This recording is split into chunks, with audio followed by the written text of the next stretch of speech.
Hello ladies and gentlemen, welcome back. It is Henry. Thanks again for stopping by.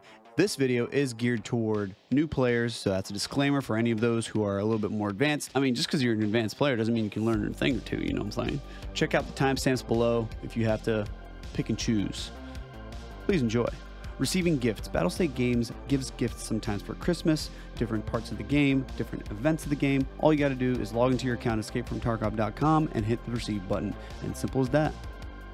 Quests are a main part of this game. You're going to find them in the trading section of your main menu, and all you got to do is hit up there where it says tasks. And right where my cursor is where you're going to actually accept the task, and once you've finished it, you will hit completed. Some music will play, and this is going to be your main source of XP as a low level. They're super important, and you got to get them done. You'll find quests for every single trader except for one, Fence. His main goal, or his purpose in the game, is to give us the Kappa Container. Once you've completed all of the quests in the game that are necessary for the Kappa Container, you can collect it just as any other quest right from Fence. If you ever find yourself doing a quest where you actually need to pick up an item and then go to another map to go place that item, for example, you'll find those quest items in this menu right here. And also, a really cool other tip is the NotePad.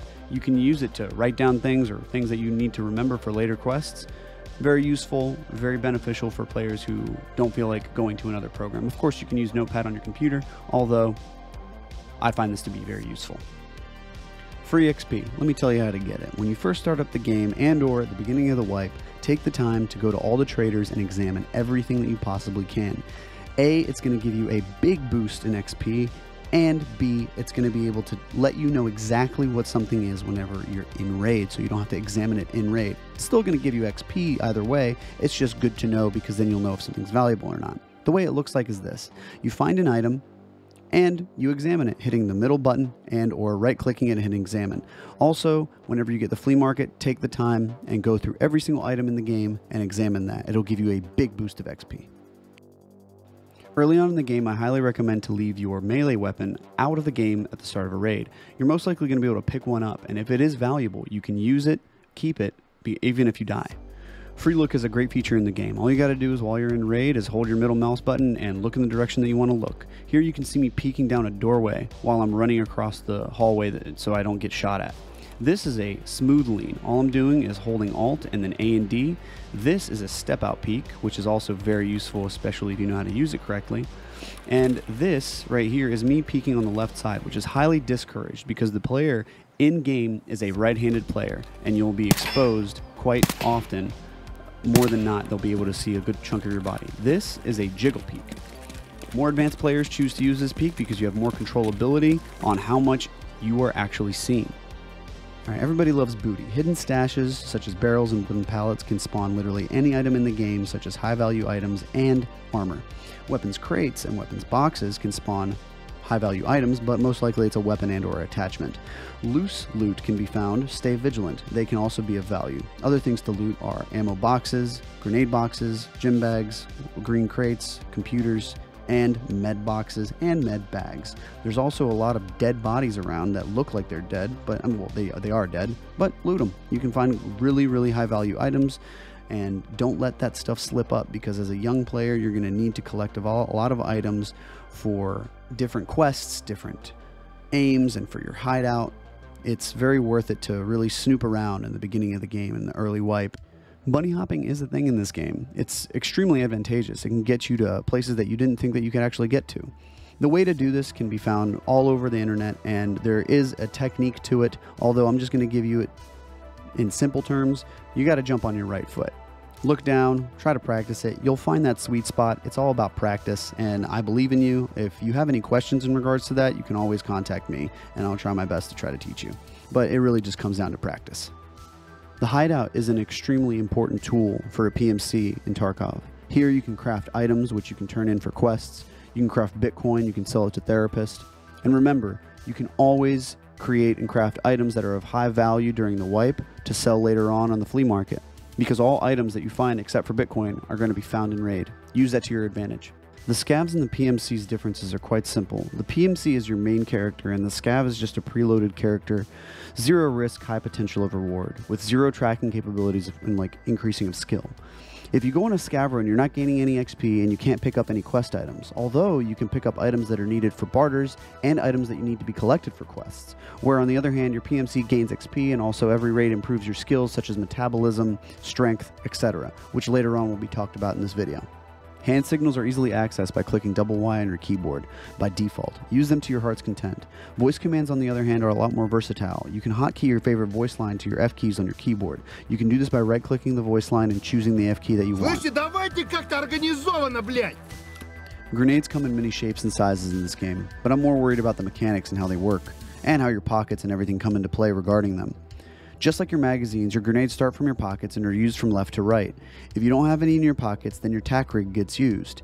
If any are in your backpack, this includes magazines and ammo, it will not be used. You can throw grenades by using G by default, but you're also able to hotkey them and decide whether you want to overhand throw or underhand throw them, simply by choosing which mouse key you hit.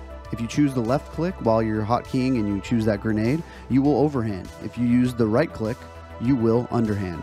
Unfortunately, at this point in time, you're not able to cook grenades in Tarkov.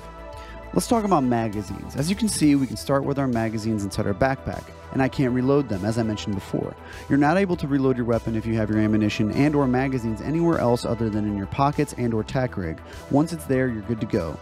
Then we can unload these magazines by right-clicking and selecting Unload. You can load it as well. This is done simply by selecting ammunition and dragging the proper ammunition over the magazine that you wish to load. This is a skill to train in the game, so do this often to increase the speed of your loads. Ammo. There are so many different kinds of rounds in the game. It's up to you whether you want to learn what each round does and what it doesn't. A simple rule of thumb is that if a round is more expensive, the better it is.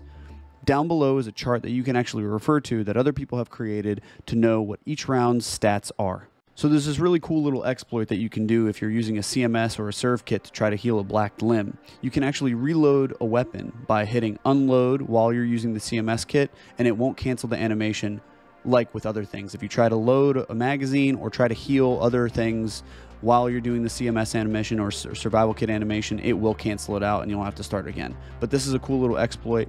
Just thought you should know. Meds. They range in quite the numbers in Tarkov. All of them have their own pluses and minuses, and each have their own different utility. Your best bet is to hoard all the meds that you find and sort through them later.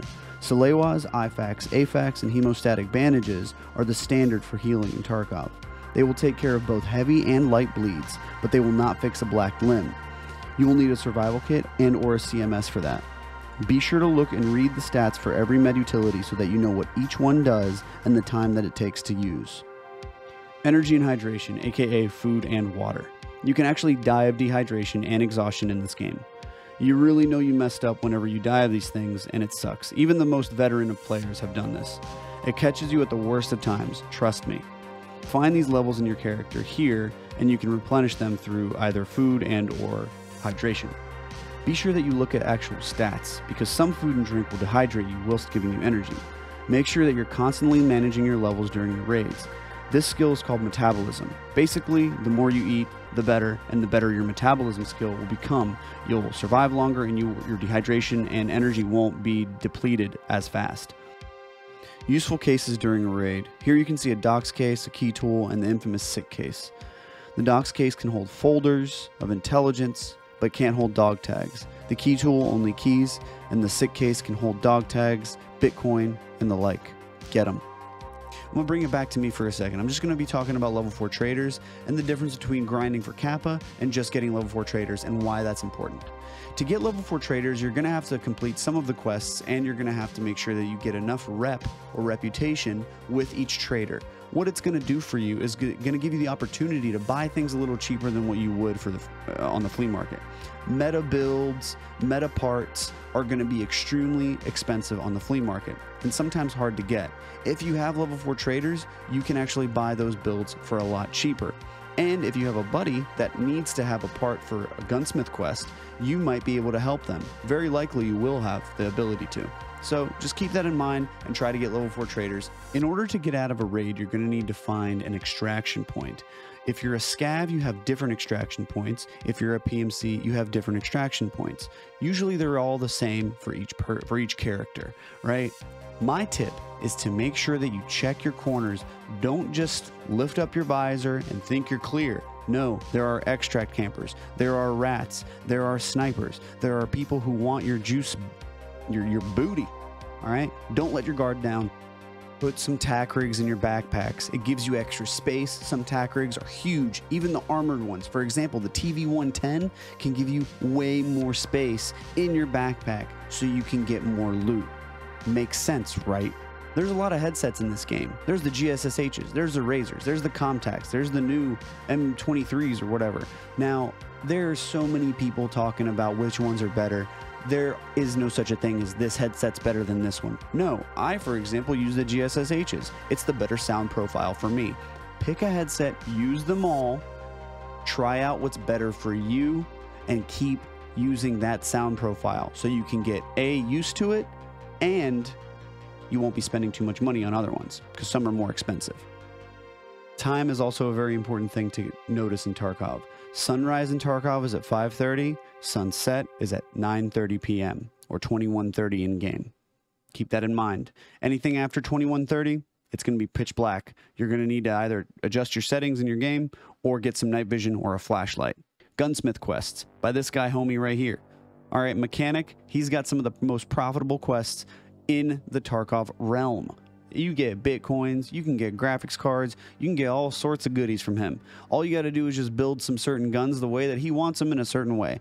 A lot of the builds are going to be clearly elicited from the Tarkov wiki, and you'll be able to get all sorts of knowledge from there. Although I will recommend that you save a lot of the weapon parts that you get early on in game, because they're going to be a little bit more common, if you will.